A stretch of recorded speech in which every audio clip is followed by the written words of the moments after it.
I've always been shocked at how much people have a lack of understanding about what asylum seekers and refugees are facing. And I've often said to people, how would you feel if it was you?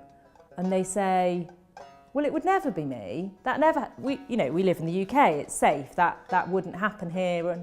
And actually, if you look back in history, it's not that long ago that it could have been us. I'm a long time traveling here below. The only way to overcome cultural difference is by reducing things to basic humanity. And that's why stories are important. History has always been shaped by the crossing of oceans by desperate people. Travel Britain today, you can hear stories of exile and migration in every town. On the very same boat as Henry and Susanna were 9 convicts from the assizes here in Shrewsbury. The youngest of them was John Bennett. He was described as a young man but an old rogue, and within 4 months of arriving in Botany Bay, he was hanged for stealing food.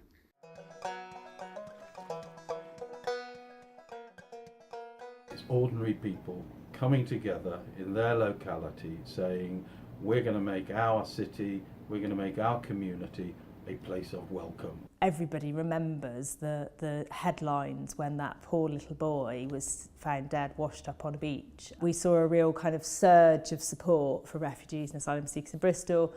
And around that time, we've gone from having, 3 or 4 organisations that were working with asylum seekers and refugees to 15 plus.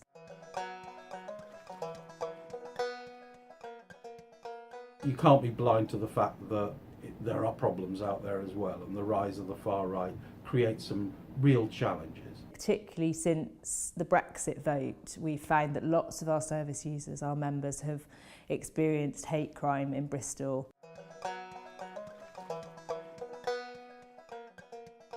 I think we're more likely to be influenced by the particularity of individual stories. And I think that's what the appeal of what you're doing with Human Cargo and with Parallel Lives. The next year they get lucky. The father comes over. It's March 1939 now, and he finds work here in Shrewsbury at the Silhouette Corset Factory.